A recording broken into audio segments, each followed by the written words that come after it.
Rev it up and welcome to Cars Yeah, show number 1955. Be prepared to be inspired. This is Cars Yeah, where you'll enjoy interviews with inspiring automotive enthusiasts. Mark Green is here to provide you with a fuel injection of automotive inspiration. So get in, sit down, buckle up, and get ready for a wild ride here on Cars Yeah.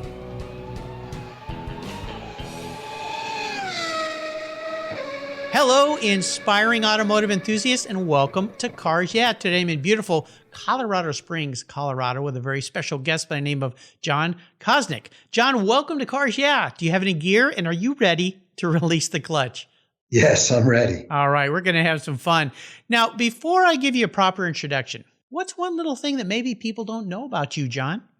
Well, my passion is rock climbing. In fact, just prior to this interview, I spent a couple of hours in the local gym here.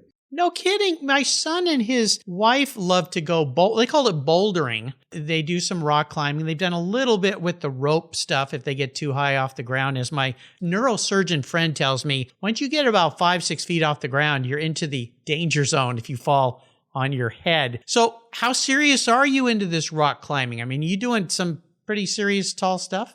So I've climbed routes up to 1,500 feet. Ooh, wow. Certainly far from one of the best climbers, but I probably have more fun than most. Well, that sounds like fun. It's beautiful to get outside, and you live in a perfect part of the world to get outside and enjoy nature. So it sounds like you're having some fun in your retirement. But today we're going to talk about this incredible career that you've had as basically a designer, engineer, and engines. So here we go. John Koszewnik is an automotive industry veteran with over 40 years of experience. He's a retired chief technical officer for Achates Power, where his team has been responsible for the design and development of advanced diesel and gasoline-opposed piston internal combustion engine. He worked at Ford Motor Company for 30 years, where he held numerous roles, most recently as director of North American Diesel, where he led engineering and business responsibilities for Ford diesel offerings within North America. He was also the chief engineer responsible for all of Ford's V6, V8, and V10 engines. Following his time at Ford, he was Senior Vice President of Construction Equipment, Product Development at Case New Holland, and Director of Development at FEV Inc., an engineering and consulting company. John also co-chaired a recently completed National Academy consensus study entitled Powering the U.S. Army of the Future. He's also a member of the National Academy of Engineering, elected in 2016 based on his work in engine design. We'll be back in just a minute to learn a lot more about engines and John's career, but first a word from our valued sponsor. So give a little listen and we'll be right back.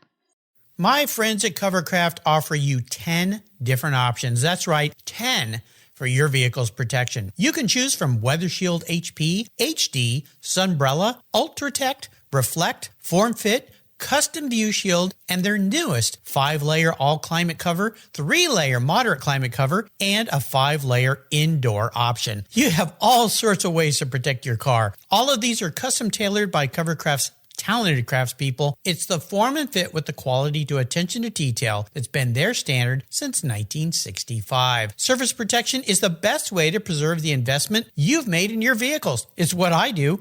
Covercraft protects cars, trucks, motorcycles, RVs, trailers, and watercraft too. I have a Covercraft cover for every one of my vehicles, and I've got a deal for you. If you use the code YEAH21, YEAH21 at covercraft.com, they'll give you 10% off your order, plus you get free shipping. That's right, 10% off and free shipping. Just use the code YEAH21 at checkout. Covercraft, protecting the things that move you.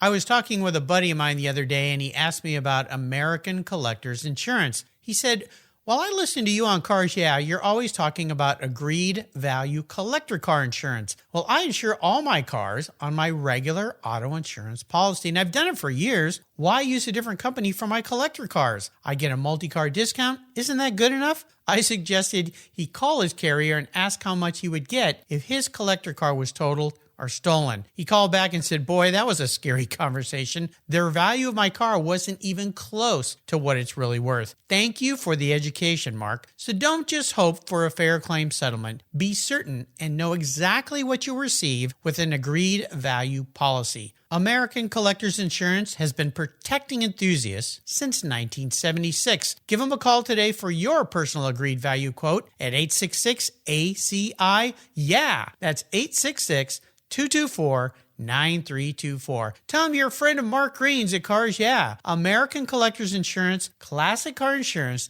designed by collectors for collectors, automotive enthusiasts just like you and me. They're the ones that insure my car. That's American Collectors Insurance.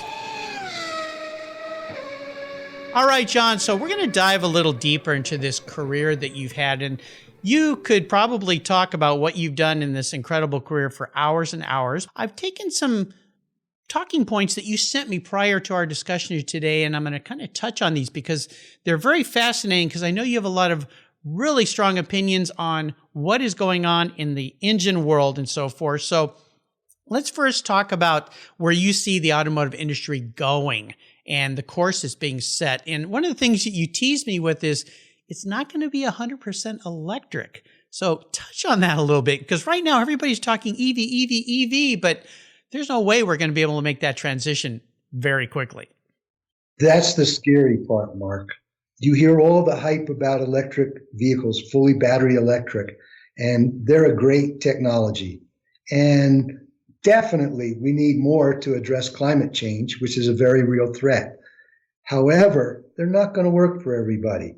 They're going to work. Let's talk about where they work best. If you have a garage, like my wife and I do, you can charge them overnight. If you don't have a garage and you travel long distances, just do the math. And most people don't do the math. The Tesla S is an 80 kilowatt battery, and most charging stations level 3 that you find outside are 50 kilowatts. So 80 kilowatt hours divided by 50 kilowatts, it takes close to an hour and a half to recharge. Now, are people going to want to go to Starbucks, go to the shopping center where they may or may not find an open charger and wait all that much time? Right. It'll work for some. It won't work for all. I had a plug-in hybrid that I thought was great because it let me charge overnight in my garage.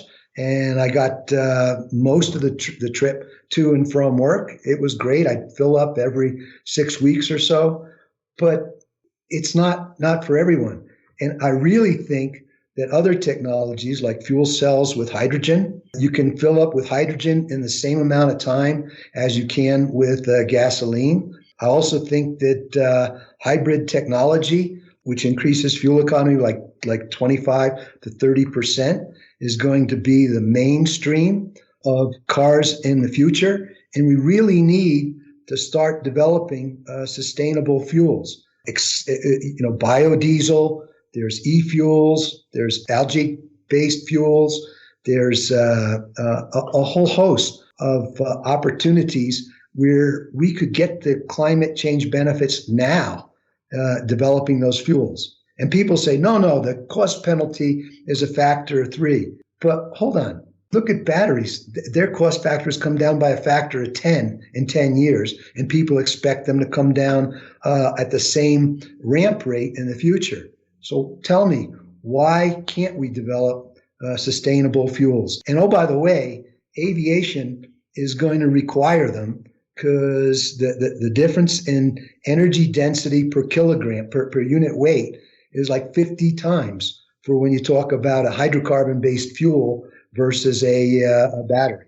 Well, let's talk about hydrogen for a minute, because I've had guests on the show, even a couple that are developing that technology for use in automobiles. Why is it all these different options you're mentioning today?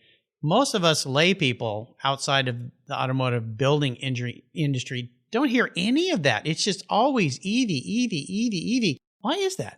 I think that's a problem from a politics standpoint, it's easy to say, hey, I have the solution. Sure. And all I need to do is implement. I actually heard an NGO, a non-government organization, make that statement just on Friday, saying, hey, this isn't about new technology development. It's about implementation.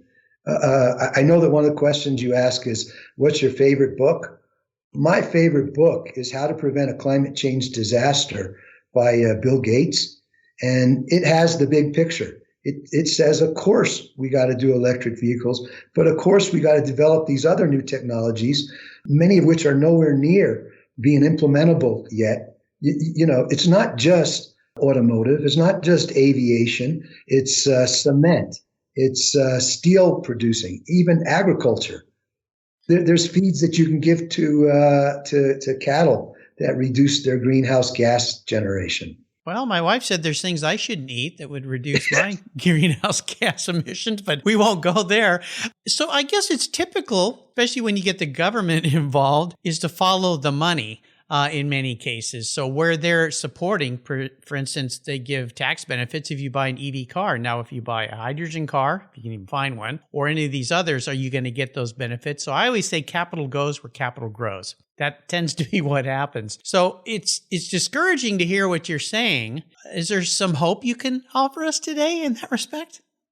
I think that, I'm hoping that through the National Academy of Engineering, we can make a difference. I just recently completed a Powering the Army of the Future and pointed out some of the fallacies for battery electric vehicle, ground combat vehicles that are being suggested by some think tanks, by the automotive press. But let me share with you this. Toyota is saying that by 2030, they anticipate 85% of their sales will still have internal combustion engines, mostly hybrids. Mm-hmm. But when you look at, why is GM saying they're going all battery electric vehicle, or why is Ford saying eventually we're going to get there as well? You just look at the marketplace. Rivian just had an IPO, mm-hmm. and their market cap exceeds that of Ford Motor Company and GM combined. They haven't sold a vehicle yet. Yeah, it's incredible. And Tesla is carrying a price-earnings ratio, last time I looked, of 1,500. Yeah. You're talking about 10 or 12 for Ford or GM. So I don't blame Mary Barra or Jim Farley for telling everybody that it's going to be all electric, because their job as CEOs is to ensure that they're increasing shareholder value, the stock price. And right now, there's an irrational focus on all battery electric vehicles. And it's easy to say, I have the solution. But no, there's so much work that still needs to be done in so many areas. Most definitely. I look at, just for instance, my next door neighbor, we were talking about it over the fence this weekend. He has a ranch out in the country. He drives a Ford Raptor. He's retired. He drives out there every other weekend or so. And he said, I couldn't do that with an electric vehicle. I would get out there and then he's on a ranch where there's no power except for a little generator to run his little Airstream trailer. He goes, I'd have to charge my car for 3 days with that little tiny thing to be able to get home. And then if I tried to come back home, I'd only get down the road a few ways and there's nothing out there. I'd be stuck. It won't work for me based on what it's doing now. So, the other thing that you mentioned before we got on this podcast today is a widespread misconception about the state of powertrain engineering among people, as you say, who should know better. Can you elaborate on that? Sure. So when we were doing this National Academy study, we sent it out to a number of reviewers. And these were supposedly people who should know better. And some of the comments we got were, I told you already how, it's been a moonshot in terms of brake thermal efficiency for heavy duty diesels. Mm-hmm. Some of the people were saying, well, you're limited by the Carnot cycle to no more than 25% brake thermal efficiency. So they had no clue what was going on. The Carnot cycle doesn't even apply since it's not a closed system. And others were saying, well, diesels have been around for over 100 years. Certainly, there's no more major opportunities for improvement. And okay, right. Electric cars have been around for over 100 years as well. Right. I'm not arguing against electric vehicles. we need them. But take the example that you just gave. But we used to have something at Ford called the occasional use imperative. So somebody can probably get by with a compact pickup, but they instead buy a full-size pickup. So they have 4 feet between the wheel wells, and they can put in a 4x8 sheet of plywood that they maybe use once every 3 years. They need that capability once every 3 years. Or people could get by with an Escape, but they'll buy an Expedition for the once a year vacation trip that they take. So if you have a family fleet, one vehicle, and you got a garage, one vehicle should be electric. That's not the vehicle you use on your vacation trip where you're driving 1,000 miles. That's what you use for around town. And these are the considerations that are not really getting thought through when people are saying, by 2030, I'm going to be 100% electric. Exactly. Well, and then you got a guy like me who's always driven Porsche 911s and BMW M3s. And I've had people say, that's the most impractical car in the world. Why do you have that car? I said, because I like it and I want it. And why would I commute every day in a car that I can't stand? Because I'm a car guy. So yeah, there's so many different facets here to this incredible thing. I like to ask people about influences, what I call driving inspirations or influential people, mentors in their lives. When you were at Ford, and I'm going to name off a couple people here. Some of the senior leaders you worked with in your career: Edsel Ford, okay, there's a name. Bob Tasca, Red Poling, Max Jurasek, Bob Lutz, there's a good one. Lou Ross, Jack Nasser, there's another one. Sergio Marchioni. Interesting characters. So we don't have enough time to talk about all of them, but I may have you come back to talk a little bit more because I think you and I could talk forever. Pick out one very interesting, influential person and maybe share a little story about that character. Okay. Hard to choose. My mentor at Ford, my most important mentor, I had a number, was a fellow named Jim Clark. And he was responsible for bringing overhead cam engines into the U.S. industry. They were frequently used in Europe, and they allow you to spin the engine faster to generate more horsepower. He and I actually came up with what he calls the cup of coffee engine. It was the modular V8. He had already designed a 4.6 liter engine that was produced at Romeo, and we were looking at upgrades to the 5 liter, to the 5.8, to the 7.5 to emissionize them. And he said, John, I got what you need. This is while we were having a cup of coffee in the cafe there. He said, let's add an inch of deck height to the 4.6, make it a 5.4. And then let's add 2 jugs to the V8, make it a V10, make it a 6.8. So we saved all sorts of money, had great low-end torque because we had a longer stroke-to-bore ratio. Uh-huh. It ended up being a $1.5 billion Windsor engine plant. We originally proposed it for I think it was $600,000, and before we even started production, it was $850,000 a year. Wow! Jim was a very colorful character. At Ford, there were just tons and tons of skunk works, and Don Peterson was his mentor, and he would jump through the ranks and every so often, do massive skip level to go visit Jim, and he would say, "Well, what do you think you can do to improve the Mustang performance?" And Jim would describe it, and he'd say, "Yeah, we should do that." And then Jim would give him the keys. Wow.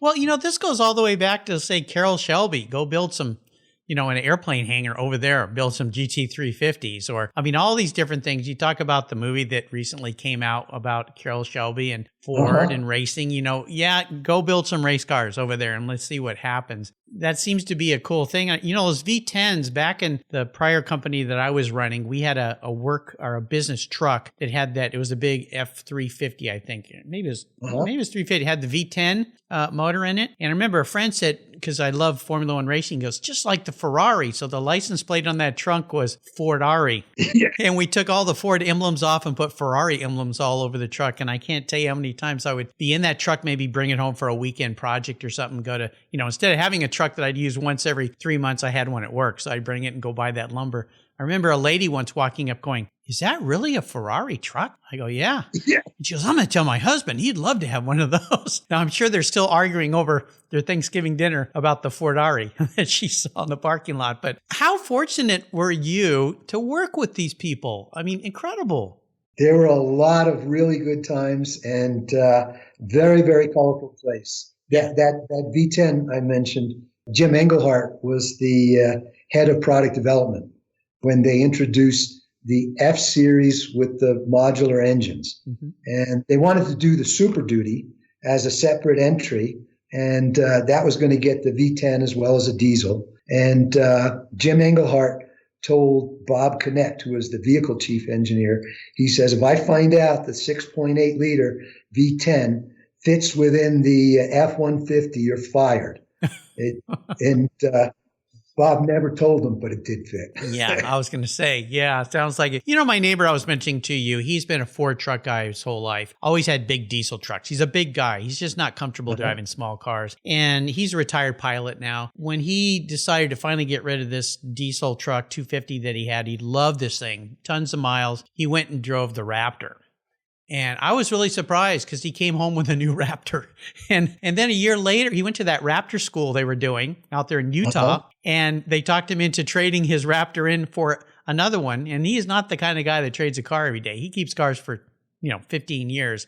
And then he bought another one. And he let me drive it. And I tell you, that's not like driving any truck I've ever driven. And when he gets it out to his ranch and he beats on that thing, he comes back and it is covered in mud. He's not like me, Mr. Clean. He uses his vehicles. He just loves that truck, just loves it. And when I drove it, it was icy and cold. I couldn't believe how well that thing handled. It didn't drive like a truck. So you guys at Ford doing some magical stuff. We're going to take a short break. When we come back, I want to talk about a challenge. I'm sure you've run up against a few of those. So sit tight and we'll be right back. Did you know that Cars Yeah is in the top 1% of all podcasts based on listenership, according to Libsyn, the premier RSS feed for podcasts in the United States? That's right. And Cars Yeah is the only 5-day-a-week automotive-focused podcast for you to get your message into the ears of thousands of listeners daily from all over the world. Plus, DuPont Registry recommended Cars Yeah is one of their top 10 car podcasts for you to enjoy. Cars Yeah has experienced tremendous growth. Plus, your ads are evergreen, meaning they never go away. And more listeners find Cars Yeah every day for their daily dose of automotive inspiration. Do you want to expose your brand to a highly targeted list of automotive enthusiasts in a very unique and very personal way? Well, I can help you. Contact me, Mark Green, at mark@carsyeah.com or through the website at carsyeah.com today to learn more. I've discovered Linkage. It's a new quarterly publication and website that covers the automotive market, driving, restoring, collecting, and discovering your passion for motor vehicles. Linkage is about experiences, opinions, and values. Linkage is an actual informed, reasoned opinion based on first-hand experiences. A talented Linkage team covers the automotive world, the people who share your passion and mine, smart, considered, rational, and experienced opinions, ones you can learn from and grow.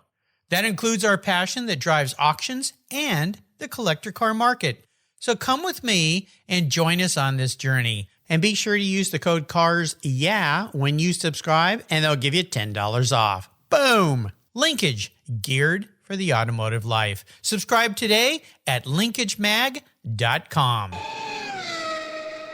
Okay, John, we're back. So I want to talk about something that we talked about before we got on here, and that's how what you call, and I would call them this too, shyster law companies that are winning major lawsuits against automotive companies that really don't have any merit.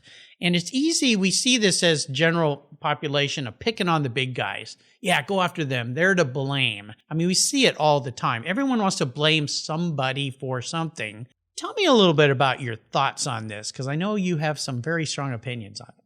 Well, I can give you an example. Okay. 2003 to 2006, I was the director of North American Diesel. And the organization was brand new. We created it from the ground up when we saw that there were a number of problems at launch. EPA emission regulations on diesel, bringing down the emissions were quite technology forcing. And GM, Ford, and Chrysler all had problems. In fact, GM had to recall all of their injectors that they initially put out.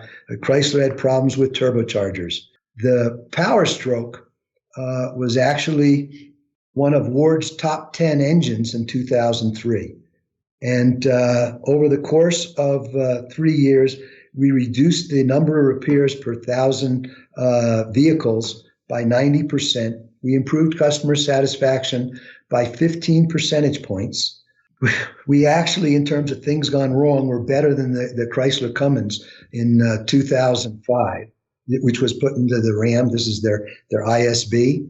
But Ford lost a case. I think that not enough homework was done in defending against a lawsuit. But that individual actually had a Gale Banks aftermarket upgrade kit, which increased the horsepower by 115 horses. By the way, that engine was already best in class by like 50 horsepower versus the GM and Chrysler comparison. And they upgraded things that were easy to upgrade, like the air induction system, but they didn't take care of the head bolts, which were not designed to take those increased cylinder pressures. They didn't upgrade the oil cooler. So I look at that. If you design a product for you design a bookshelf, for instance, to hold 40 pounds, and somebody puts 80 pounds on it, right? Who's responsible for the failure? But somehow that case was lost in court, and I'm actually talking to the Ford lawyers 20 years after I left Ford, or 15 years after I left Ford, to set the record straight. What happened was Ford had a lawsuit about International because they eventually wanted to produce those engines themselves. Mm-hmm. And they would put everything out in the worst possible light. Some of the facts were questionable that they raised. And of course, the warranty was higher, but the function of the truck was much higher. And it's something, looking at some of the EPA reports more recently on aftermarket tuner kits for the Power Stroke, and there's like 7 out there right now. Mm-hmm. It's like a 10-15% mix. So people do this, and some of them, like Bully Dog, they actually tell you, hey, you're going to void your warranty. The durability won't be there. But in this one particular case Ford lost, they said, oh, no, we've done all sorts of durability testing. But when you look into their website, you find out that their durability testing consisted of a 107-mile drive with trailers in Southern California. Yeah. So that's not quite right.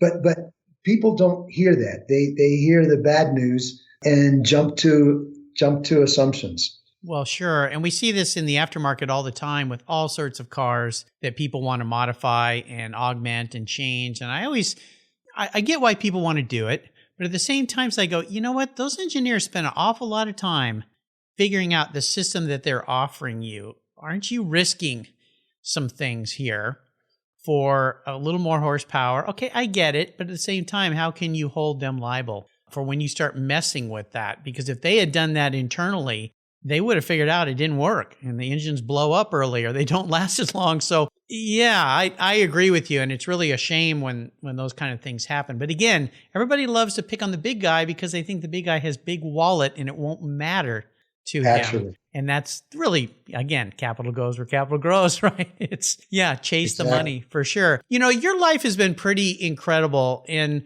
you've got to play in your world of expertise and assuming from our talk today, your passion. Do you have any big bucket list items for moving forward other than maybe climbing 3,000 feet instead of 1,500?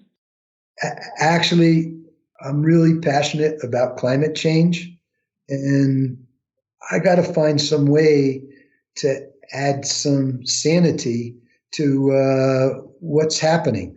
And yes, it's got to be electric vehicles, but it's got to be so much more. Yeah. I mean, sustainable fuels is something that is absolutely mandatory for aviation. It's mandatory for to keep our armed forces, ground combat vehicles at the state of the art, so that we're protecting our war fighters, right, and also acting as a major deterrent, having an overmatch capability that is a deterrent. enables us to deter adversaries, near peer adversaries, from taking us on. Right. So I'd like to use my years of experience to help get a better direction in where we're headed.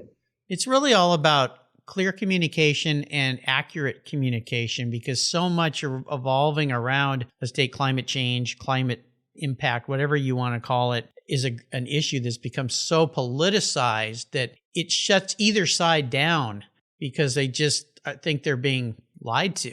And I think the approach you're taking is very powerful and very good, because using your expertise to explore options and share those options with people and show them, educate them what is available. Because as I said, you and I working in the automotive industry, we've heard of all these things, but you talk to the average Joe on the street and they look at you like you're crazy.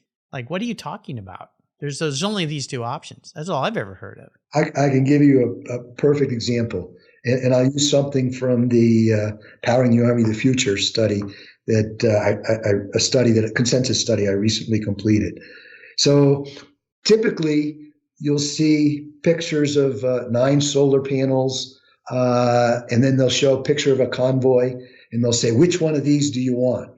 Okay, and they'll show, like 100 convoy trucks. Well, this one that I saw had a trailer with 5 solar panels. So you get 400 watts from each. So you get 2 kilowatts over a typical day. You get 12 hours of sunlight if you're lucky. So you got 12 times 2. So you got 24 kilowatt hours. Mm-hmm. Okay, which won't even power a Tesla S, which takes 80 kilowatt hours. And they show the tanker with 100 tankers, and each tanker, when you look at the energy it has, it's 10,600 kilowatt hours. So you look at this, and if you don't do the math, and most people are not doing the math, of course not, which is a crime, you say, oh, well, I'd much rather have this clean energy than that. But come on. Right. That's why I'm a big proponent of sustainable fuels. There's got to be more work on that, but you don't hear that because it doesn't have the glamour of Elon Musk and Tesla and Rivian. Yeah, exactly. Well, do that, would you? Enlighten us. Get out there and do that, okay? That's what I'd like to do in my retirement, and I'm getting a chance to do it in a number of forms like this. Well, good. Maybe we'll have you back and we'll talk exclusively more about that. I think that would be really, really fascinating. I would like to learn more about it. That's for sure. Hey, let's talk about a special vehicle in your life. You're a car guy, you're a truck guy, you're a diesel guy. Has there been one special vehicle in your life? And if so, what was it? And share a story about that ride. Okay. My favorite car of all time was a 72 Firebird with a 400 cubic inch V8. I added speed-rated radial tires, and I kept it for 104,000 miles. Wow. I will tell you that it did not go over well with the management at Ford when I had a Pontiac. So my wife drove it after I joined Ford, and I was driving around in a 77 Thunderbird. You still stuck with the bird, though. As an exec at Ford, you got an e-car, an executive car that they changed every year. And then I had 2 lease cars all the time, and they typically had an optional third one. So typically, my daughter would drive an Escape 4-wheel drive. This is Michigan. My wife would drive an Explorer 4-wheel drive. I would drive an Expedition 4-wheel drive, and my son would drive a Mustang GT. There you go. Your son was having the most fun, I think. Not the best in the snow. We'd No. have to go pick him up at times. Yeah, but fun to slide around a little bit, that's for sure. Right. Yeah. I had a Mustang. I've only had 2 American cars. My first car was a Chevy Nova. It's an old grandma car I had for short term. But I did have a 66 clone of a Shelby GT350 that a guy and his dad built. Had the right engine in it, 289. I mean, that thing ran like a sewing machine. It was just spectacular. Loud, obnoxious. I woke all my neighbors up every morning when I left early for work every day. It was a delight, but it was a little spooky when it got icy or real wet. Yeah, for sure. But I finally let it go. But I always think back to that car. It was just, you couldn't get gas without having a long conversation with somebody about Mustangs. I mean, that car is just, everybody has a Mustang story. Now, I'm going to be your car psychologist today, John. I'm going to crawl into your skull. So sit back on the couch, kind of think this through. If you were manifest as a vehicle, this isn't what you want to be. This is you, your personality, the man in the mirror. As a vehicle, what would John be? More importantly, why? Wow, tough question. But I think I would lean towards being a Ford Super Duty with a Power Stroke diesel. Okay. Just all sorts of torque and power, and get any job you want done. I like it. Okay. Yeah. That makes sense after what I've learned about you today. Absolutely. Now, you mentioned early on, and I always ask my guests about a favorite book. Is there one in your library that you can share with the listeners you think they should open and read? That one you mentioned about Bill Gates, or by Bill Gates? Certainly. How to Avoid a Climate Disaster by Bill Gates. Very, very well thought out. And the key point there is we got a lot of work to do. We got to do everything that right now is implementation ready, but it's certainly not enough. The other book I thought was really good, and it's not automotive related, was 2034. It's about World War III with some very realistic scenarios. Uh-oh. I don't want to hear about that. 2034 isn't far away. Let's try to avoid that. Let's work on avoiding any more world wars with anybody. That would be good. Absolutely. Holy cow. Well, let's go on to Ultimate Drive, because I have the magic ability for you to get into any vehicle, to be going anywhere with anybody, anyone living or deceased, on any road in the world. What does that Ultimate Drive look like for John? So, Mark, I had that Ultimate Drive. Oh, lucky you. What was it? When we had a management meeting of Case New Holland, remember I was on the construction equipment side, there's also the ag side.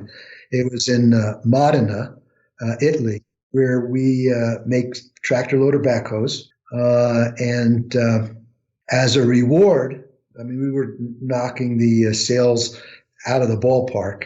Sergio Marchioni took the entire management team to Bolocco, which is the test track for Ferrari and Maserati. And it was really cool because we had the development engineers take us around the test track at, doing wild things, including 4-wheel skid.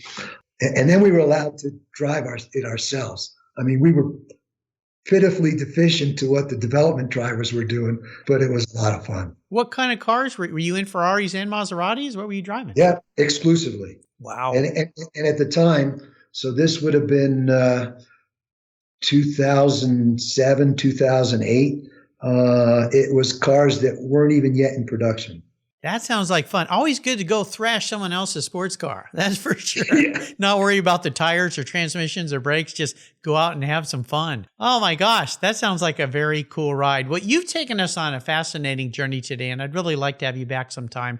I think there's a lot more you could share with us and inspire us with. Before I let you go, could you maybe leave us with some words of inspiration, a mantra, success quote? Yeah, I'd be happy to. I think one of the things that is sometimes missing and shouldn't be is you should always show respect to everybody. No exceptions. And I also think they often knew what the right thing to do is, and they don't do it sometimes. And do the right thing. And then the last piece of advice I'd give is, I call it don't count the nickels, but what it really means is you're going to see injustices here or there. Somebody got something that you thought you should get, but don't count the nickels. The big picture, are you moving forward, or are you doing something that you shouldn't be doing?